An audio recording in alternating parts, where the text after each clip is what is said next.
Olá, amigos. Eu espero que vocês estejam bem. Nós estamos acompanhando as orientações do irmão José para o nosso dia a dia sobre a psicografia do Carlos Bacelli. E nós vamos trabalhar aqui o livro Lições da Vida,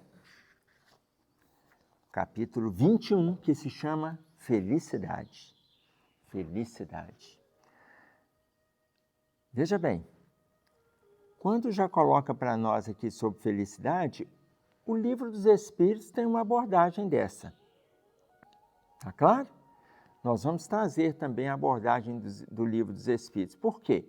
O Livro dos Espíritos coloca qual é a medida de felicidade comum para todas as pessoas. Qual é a medida de felicidade comum? O que a gente precisa para ser feliz?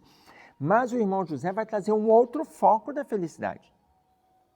Porque quando o Livro dos Espíritos, quando Kardec faz essa pergunta, ele está perguntando para todos e cada um pensa em si.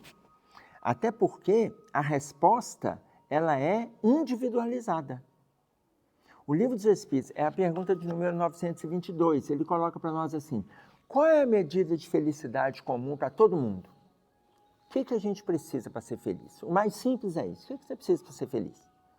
E eles colocam 3 coisas. Você vê que a maioria de nós, quando fala em felicidade, a gente pensa assim, saúde, dinheiro, paz, relacionamento saudável, que mais? Viajar, descansar, férias, ganhar bem, trabalhar na área que eu gosto. A gente pensa uma série de coisas.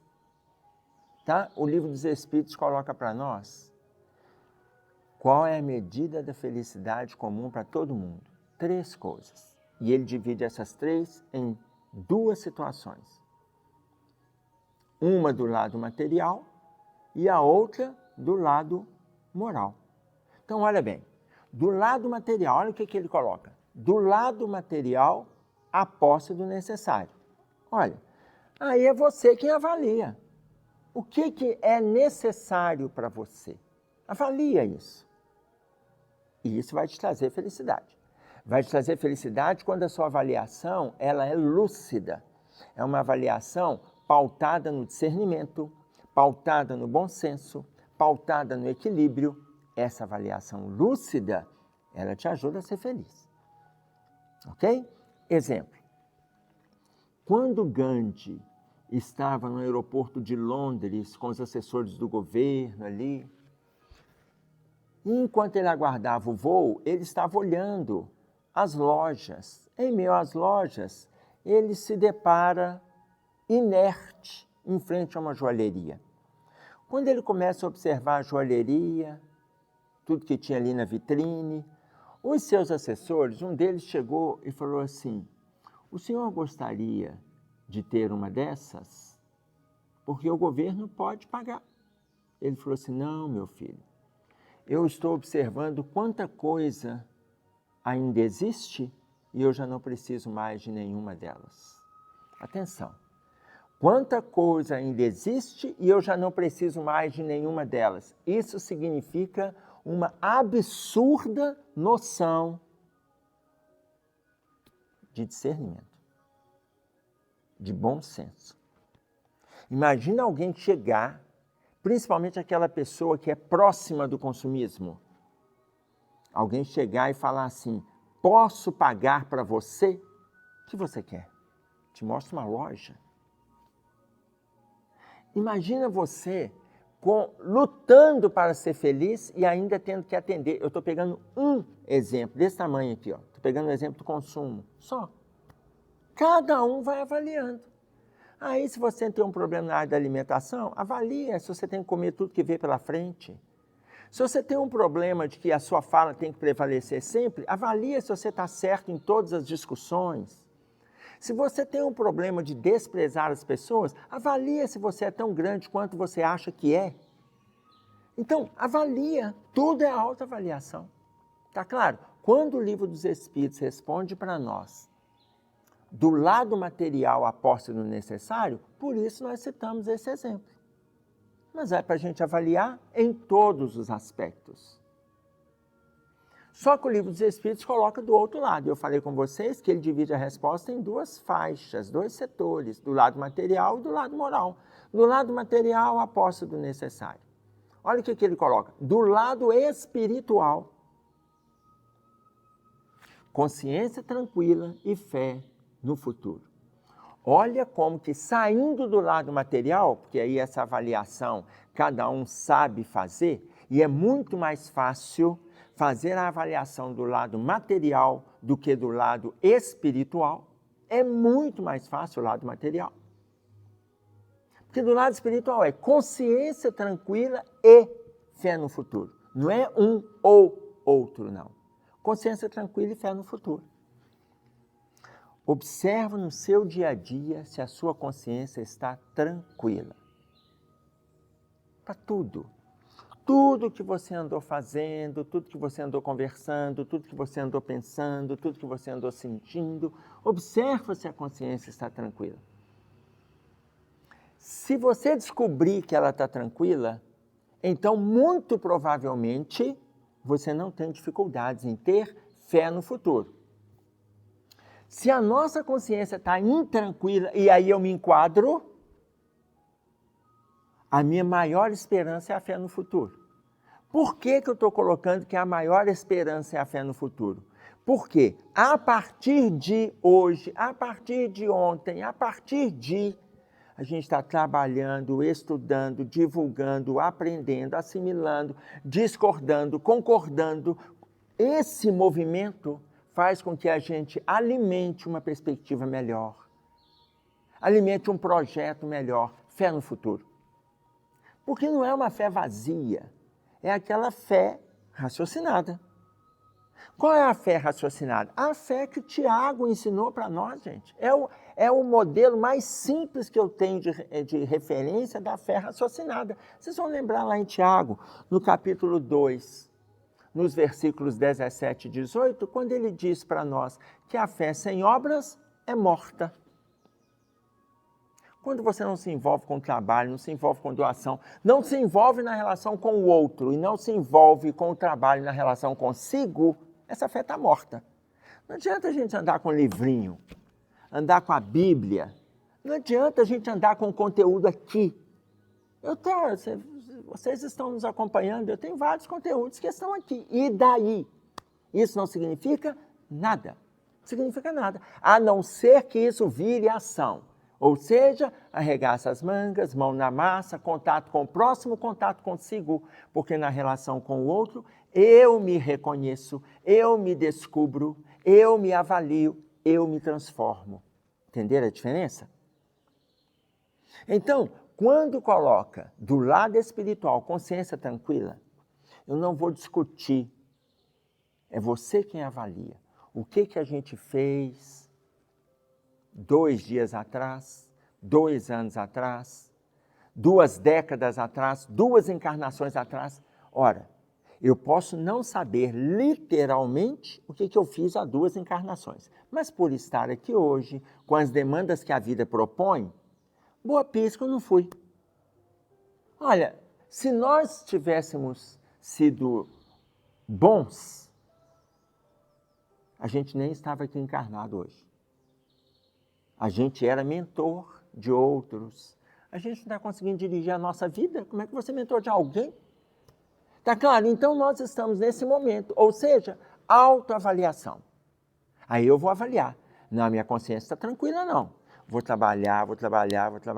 Não está tranquila. Pronto. E aí, à medida que eu estou fazendo, deixa eu alimentar a fé. Por quê? Continuando a fala de Tiago. A fé sem obras é morta. Aí Tiago, no versículo 18, o que ele diz para nós? Mas te dirá alguém, tu tens a fé, eu tenho as obras, mostra-me a tua fé sem obras, e eu lhe mostrarei a minha fé pelas minhas obras. Sabe o que Tiago está dizendo? Sabe aquelas pessoas que eu acredito, comigo está tudo certo. Mas aí Tiago nem questiona, tu tens a fé. Ele está dizendo que acredita, ele tem a fé. Tiago não está ali para questionar. E ele está pedindo a gente para não questionar, mas para a gente abraçar a causa, o trabalho. Tu tens a fé, eu tenho as obras. Não estou aqui para discutir se acredito. Olha, eu tenho as obras, eu pego e faço. Apareceu a oportunidade, façamos. Apareceu, façamos. E aí sim, qual é a medida de felicidade comum para todas as pessoas? Do lado material, a posse do necessário. Do lado espiritual, consciência tranquila e fé no futuro. Ok, isso é só para nortear o capítulo, que é o capítulo 21, intitulado Felicidade. Não esquecemos que, neste exato momento, muitos estão à espera da felicidade que lhes devemos. Olha a interpretação que o irmão José dá, foge de tudo isso que eu acabei de dizer, trazendo para vocês o meu entendimento, ainda que superficializado, do Livro dos Espíritos. Porque eles podem ter trazido para nós que à medida que passam 2 anos, 4 anos, 8 anos, a gente vai aprofundando nas respostas e elas passam a ter para a gente um significado muito mais ampliado. Mas a fala do irmão José vai além do que está lá na resposta.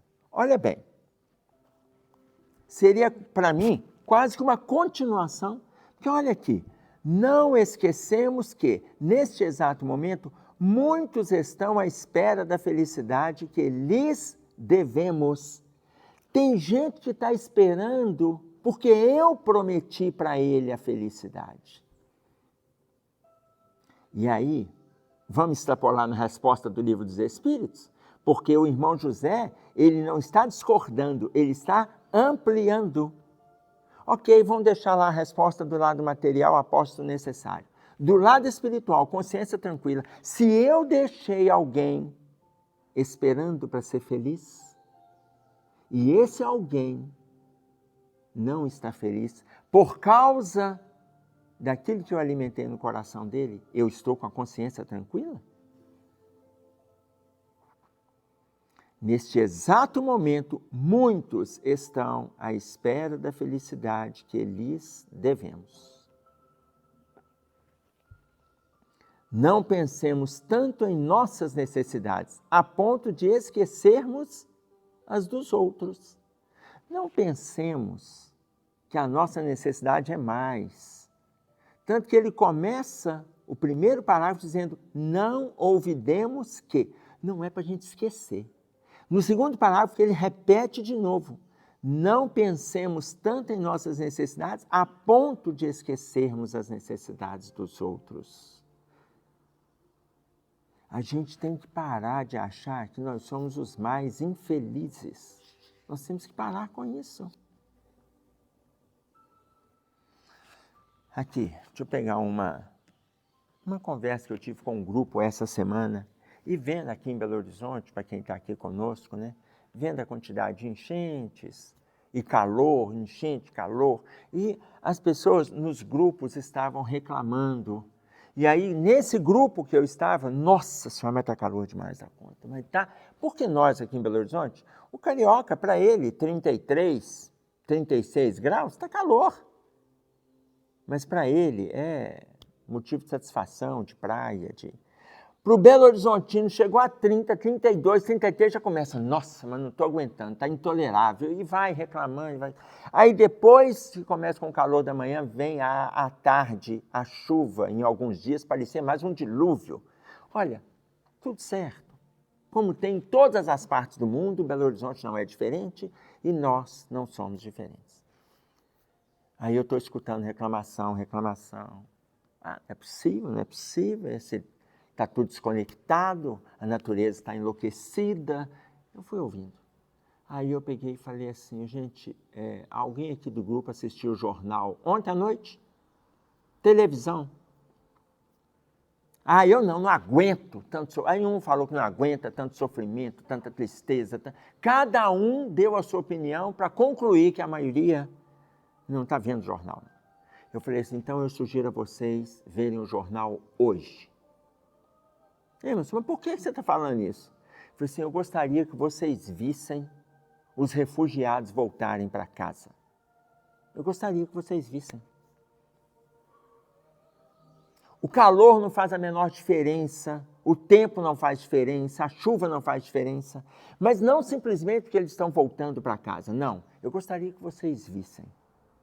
Porque na cabeça deles, eles estão voltando para casa. Nós que estamos de fora, a gente faz a seguinte pergunta: que casa?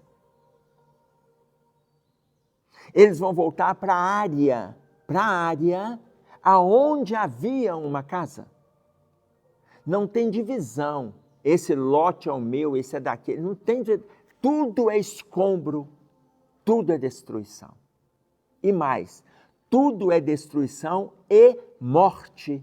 Porque quando começar a movimentar os escombros, acharão corpos, vidas dizimadas que estão ali debaixo. Eles estão voltando para casa e voltando para os seus. Quais seus? Tem alguém para recebê-los? E se tem, são todos que eles deixaram quando foram para o refúgio? Quando foram presos? E aí eles vão descobrir famílias mortas, amigos mortos, desencarnados, envolvidos com escombros. E a gente está reclamando. Quanto que a gente tem de felicidade para levar para as pessoas que estão conosco aqui? E aí uma das pessoas falou assim: nossa mãe, isso aquilo ali é muita dor. É muita dor. Eu fico pensando se o melhor seria para eles terem morrido lá no refúgio. Eu falei assim: deixa eu te dizer, espiritualmente, eles que estão voltando com um sorriso estampado na face, por estar saindo de uma prisão, eles que estão voltando, sem que nós saibamos quais os excessos que eles vivenciaram, sem que nós saibamos quais os transtornos que eles enfrentaram, eles estão voltando com um sorriso que mostra para a gente o quanto eles estão espiritualmente melhores do que a gente. Eles não desencarnaram para dar exemplo para nós. Por isso que eles não desencarnaram. Eles estão dando um exemplo de resignação, embora a dor. Eles estão dando um exemplo de luta, embora os transtornos. Eles estão dando um exemplo de busca da paz, embora lá dentro o sentimento ainda seja vulcânico. É muito diferente, gente. É muito diferente. Então, espiritualmente, na minha maneira de ver, eles estão muito melhores do que a gente. Porque estão voltando? Não. Por todo o sentimento acumulado, ainda em dor, e eles voltarem com um sorriso estampado na face. E olha, sem eles saberem, porque nós sabemos que estamos acompanhando pelos jornais, eles sem saberem o que encontrarão. E encontrarão. E eu estou dando um exemplo absurdamente superficial. E aí o irmão José continua: aprendamos a promover a felicidade alheia, valorizando as pessoas às quais nos vinculemos afetivamente. Aprendamos a promover a felicidade do outro, valorizando as pessoas nas quais nós estamos vinculados de alguma forma. Marido, esposa, filhos, amigos, namorado. Vamos levar os pais, os amigos que estão em torno, ambiente de trabalho, o que a gente pode levar de felicidade para estes? Porque é o pouco que a gente dá conta de fazer. Olha, eu não posso fazer nada pelos refugiados que estão lá, a não ser envolvê-los na minha simples oração, que nem sei se ultrapassa o teto do ambiente em que estou, mas é o que eu posso oferecer. Mas estando em contato com as pessoas que estão próximas, estando em contato, aprendamos a promover a felicidade alheia. Ninguém tem o direito de anular alguém para ser feliz. Nós temos que parar com essa proposta de achar que a gente tem que passar por cima do outro para a gente conquistar a felicidade, para conquistar o bem-estar material, para conquistar uma profissão. Tanto que a Joana de Ângeles, uma mensagem que se chama A Grande Transição, psicografada por Divaldo Franco, no Rio de Janeiro, em 2006, ela coloca para nós assim: os campos de trabalho se transformaram em áreas em terrenos desleais de competição. Sabe por quê que ela coloca desta forma? Se transformaram em campos de deslealdade. Por quê? Porque tem pessoas que estão se vendo no direito de anular alguém para conquistar a felicidade dele. E ele está colocando o contrário. Continuando, a felicidade construída à custa do sofrimento do próximo não é felicidade. A felicidade construída à custa do sofrimento do outro, isso não é felicidade. Gente, isso é muito curioso. Por quê? Machado de Assis tem uma colocação no livro que se chama Memórias Póstumas de Brás Cubas. Tem uma colocação ali muito interessante. Não, olha bem, não se fie, na hora que eu li essa frase, eu lembrei dessa colocação que está lá atrás. Não se fie na felicidade presente, pois há nela uma gota da baba de Caim. Olha que frase forte. Eu vou repetir para vocês. Não se fie na felicidade presente, pois há nela uma gota da baba de Caim. Por quê? Porque Caim estava competindo ali com seu irmão, a tal ponto dele matar seu irmão Abel. Mas olha, quando ele fala não se fie na felicidade presente, por quê? Inúmeras vezes essa aparente felicidade que o outro está trazendo, Machado de Assis foi muito feliz. Essa aparente felicidade, existe uma gota da baba de Caim naquela felicidade ali. Embora ele talvez não saiba porque está passando como um trator por cima de outras pessoas, a consciência vai apontar. Por quê? Porque a consciência é a centelha divina dentro da criatura. Se ela não aponta hoje, apontará amanhã. Então, não se fie na felicidade presente, porque há nela uma gota da baba de Caim. A felicidade construída à custa do sofrimento do próximo não é felicidade. Então, quem é feliz, só ele pode ter segurança para falar como que chegou à felicidade dele. Só ele. Não quem está em torno, porque corre o risco daquela felicidade ser uma gota da baba de Caim. Ou seja, teve que cometer deslizes, teve que cometer crimes para ser feliz.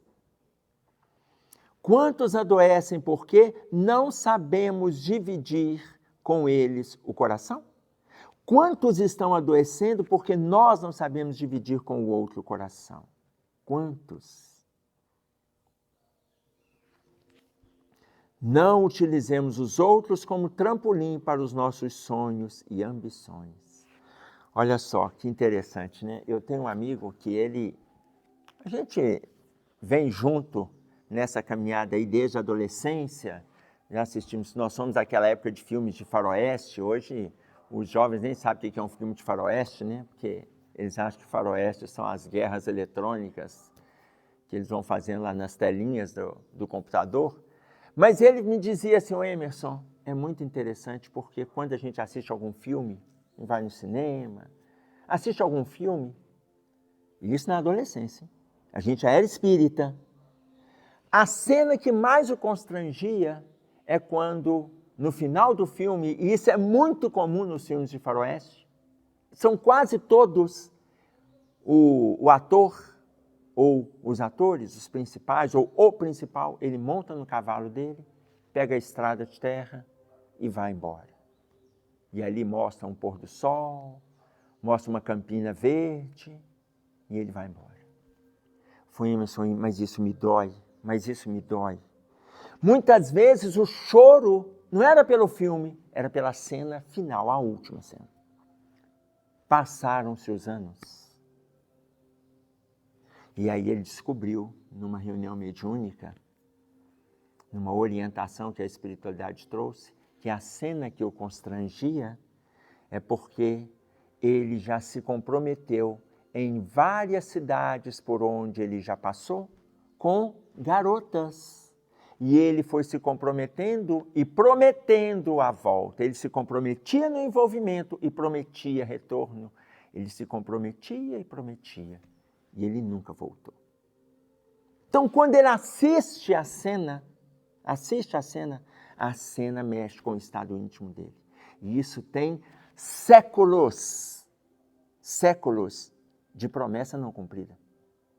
Então, você imagina, quando o irmão José traz para nós, quantos adoecem porque não sabemos dividir com eles o coração? E mais na frente ele descobriu que no seu núcleo familiar, e a figura da esposa, que hoje está com ele já há mais de 30 anos, entre lutas e movimentos de felicidade, de crescimento e de melhoria, foi uma das que ele prometeu voltar e ela não desistiu. Encontrou com ele nessa encarnação. Então, quantos a gente deixa esperando em função das promessas vazias, levando a infelicidade para o outro? Não utilizemos os outros como trampolim para os nossos sonhos e ambições. Por isso que eu lembrei dele trazer essa figura para nós.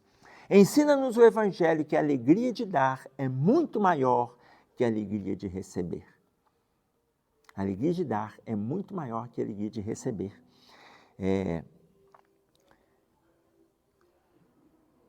O capítulo 8 de Lucas tem uma parábolazinha, 3 versículos. É a parábola da dracma perdida. São os capítulos, são 3 versículos. O último versículo, se eu não me engano, é o versículo 10. Ele coloca para nós assim: existe grande alegria diante dos anjos por um pecador que se arrepende. Existe grande alegria diante dos anjos por um pecador que se arrepende. Eu fico pensando na felicidade da espiritualidade quando a gente está aqui fazendo esse movimento de reflexão, de mudança, de autoavaliação, de apreensão de valores. Existe uma grande alegria diante dos anjos do céu por um pecador que se arrepende. Então, essa felicidade, ela é muito maior para aqueles que estão na nossa retaguarda. Olha o que ele coloca no parágrafo seguinte: não há felicidade maior que a de fazer alguém feliz, porque à sombra de uma pessoa feliz, o felizardo maior permanece no anonimato. O nosso mentor, ele carrega grande felicidade quando a gente se sai bem, mas ele permanece no anonimato. Quem olha para a gente e vê que a gente faz isso, faz aquilo, às vezes a pessoa faz a sua leitura. No discernimento dela, a gente não está aqui para avaliar como que é a leitura que o outro faz a nosso respeito. Mas olha bem, não há felicidade maior que a de fazer alguém feliz. A gente não precisa de aparecer para fazer o outro feliz. A gente não precisa aparecer. Não precisa tocar trombeta. À sombra de uma pessoa feliz, o felizardo maior permanece no anonimato. Imagina a pessoa do Chico desencarnado e quantos se beneficiando, quantos milhões de pessoas se beneficiando das psicografias. Gente, não tem felicidade maior para ele? Não queiramos outro aplauso que não seja o da consciência tranquila. Olha a retomada à pergunta do Livro dos Espíritos. Não queiramos outro aplauso que não seja o da consciência tranquila. No mundo, contam-se aos milhares os famintos de pão, mas é incalculável o número dos mendigos de felicidade que nos estendem as suas mãos vazias. No mundo contam-se os milhares os famintos de pão. Gente, nós estamos com mais de 3 bilhões de pessoas abaixo da linha da pobreza.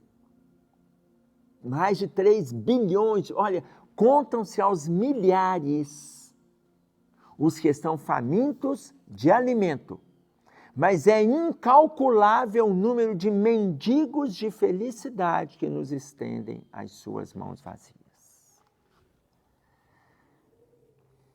É isso aí que a gente tinha para trazer. Eu espero que tenha valido as reflexões sobre a felicidade e que seja um norte para a nossa caminhada. Que Deus abençoe a todos, um abraço e até breve.